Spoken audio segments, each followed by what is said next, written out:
Hari Buku Internasional Tribuners Gramedia Ambon gelar talk show Racikata Jadi Karya. Gramedia Maluku City Mall atau MCM Ambon menggelar talk show bertemakan Racikata Jadi Karya Sabtu 25 April 2025 malam. Kegiatan ini berlangsung di area toko buku Gramedia dengan menghadirkan dua narasumber, yakni penulis buku Henry Manampiring dan manajer eksekutif penerbit buku Kompas RBE Agung Nugroho. Manajer Gramedia Ambon Tanjung Agam Bintoro menjelaskan kegiatan ini sebagai rangkaian dari Hari Buku Internasional yang jatuh pada 23 April 2025 lalu. Dia berharap dari kegiatan ini bisa menghidupkan literasi di Provinsi Maluku, khususnya Kota Ambon, sehingga dapat melahirkan penulis-penulis hebat dari bumi raja-raja ini.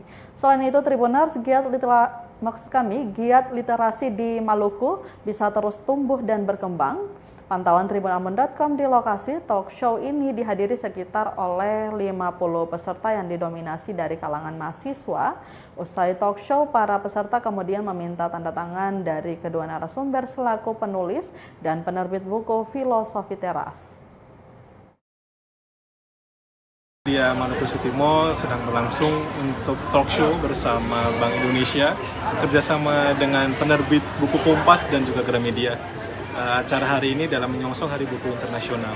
Harapannya dengan acara talk show ini dapat menghidupkan literasi terutama di Maluku sendiri, terkhusus di Kota Ambon, sehingga dengan adanya jumpa dengan penulis dan juga penerbit akan lahir penulis-penulis hebat dari Maluku pada umumnya dan Kota Ambon pada khususnya. Semoga literasi dan kebudayaan membaca dan menulis terus maju, khususnya di Indonesia dan umumnya di Indonesia, khususnya di Kota Ambon. Tadi kan Om menulis buku fiksi sama non fiksi, ada juga sekarang hal-hal teknis. Download Tribun X sekarang, menghadirkan lokal menjadi Indonesia.